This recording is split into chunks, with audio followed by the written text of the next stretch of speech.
Bismillahirrahmanirrahim. Assalamualaikum warahmatullahi wabarakatuh. Apa kabar anak-anak hari ini? Alhamdulillah luar biasa. Allahu Akbar. Semoga kita semua selalu dalam keadaan sehat walafiat dan lindungan Allah Subhanahu wa taala beserta berkahnya. Amin ya Allah ya rabbal alamin. Untuk pembelajaran kali ini kelas 3 yaitu tentang kisah keteladanan Nabi Ismail alaihissalam. Tapi seperti biasa, sebelum memulai pembelajaran, marilah kita sama-sama berdoa terlebih dahulu.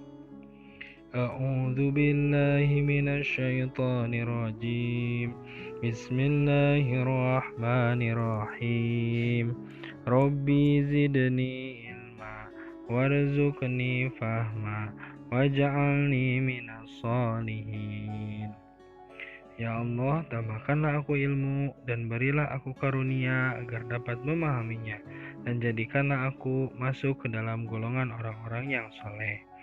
Amin. Kisah teladan Nabi Ismail alaihissalam. Pada mulanya, Nabi Ibrahim alaihissalam tinggal di sebuah negeri baru, Kan'an, Palestina. Nabi Ibrahim alaihissalam mempunyai istri yaitu Siti Sarah dan mempunyai anak yang bernama Ishak. Dan Nabi Ibrahim alaihissalam mempunyai istri yang kedua yaitu Siti Hajar dan dikaruniai seorang putra bernama Ismail alaihissalam yang bertempat tinggal di Hijaz sekitar Mekah. Pada suatu hari Nabi Ibrahim alaihissalam pergi beranjak meninggalkan keluarganya yaitu Siti Hajar dan Ismail yang masih kecil. Meskipun berat, Nabi Ibrahim alaihissalam tetap patuh dan taat atas perintah Allah Subhanahu wa taala. Nabi Ibrahim alaihissalam sembari meminta kepada Allah Subhanahu wa taala agar kebutuhan istri dan anaknya senantiasa tercukupi.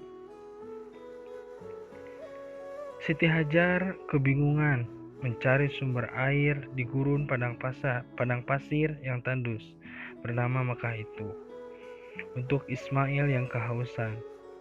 Maka berlari-larilah Siti Hajar ke sana kemari tanpa arah tujuan. Berkali-kali ia lakukan senantiasa antara Bukit Sofa dan Marwa, tetapi tidak didapatnya setetes air pun. Tiba-tiba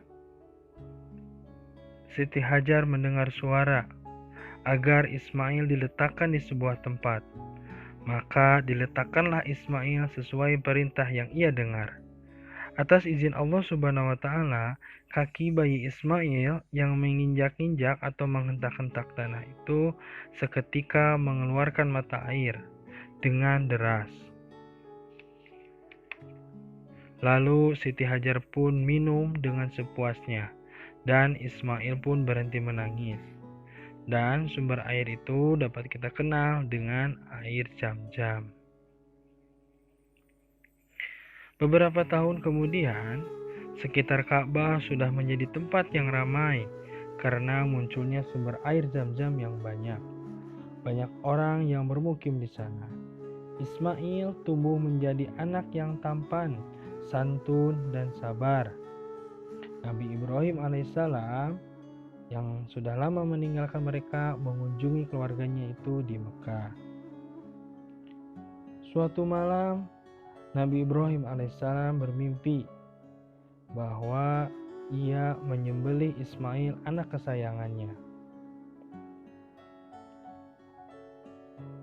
Karena mimpi itu wahyu Allah Subhanahu wa taala, Nabi Ibrahim alaihissalam dan Ismail alaihissalam ikhlas melaksanakannya. Ketika keduanya telah berserah diri dan Nabi Ibrahim alaihissalam telah membaringkan putranya dan Ismail telah siap untuk disembelih, nyatalah kesabaran keduanya. Kemudian Allah Subhanahu wa taala mengutus malaikat membawa domba dari surga sebagai ganti Nabi Ismail alaihissalam untuk disembelih. Nah, peristiwa ini menjadi hikmah besar, yaitu disyariatkannya ibadah kurban yang dilakukan pada hari raya Idul Adha. Nah, anak-anak, Berikut adalah kisah singkat Nabi Ismail alaihissalam. Kisah keteladanan Nabi Ismail alaihissalam. Nabi Ismail alaihissalam semasa remajanya, beliau menjadi anak yang sopan, santun, dan penyabar. Sebagai seorang anak, Nabi Ismail selalu berbuat baik dan berbakti kepada orang tuanya. Ketika Allah Subhanahu wa Ta'ala memerintahkan ayahnya untuk menyembelih dirinya, Nabi Ismail ikhlas dan mematuhi perintah Allah Subhanahu wa Ta'ala. Nah, anak-anak, berikut adalah kisah singkat keteladanan Nabi Ismail.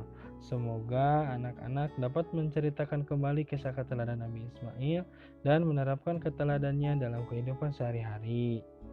Untuk pembelajaran kali ini dicukupkan sekian ya.